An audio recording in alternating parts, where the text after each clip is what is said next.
Hoy la pregunta del millón, ¿cepillo manual o cepillo eléctrico?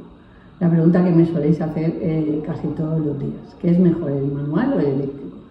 Pues mirad, el eléctrico es mejor, porque al moverse, ¿vale?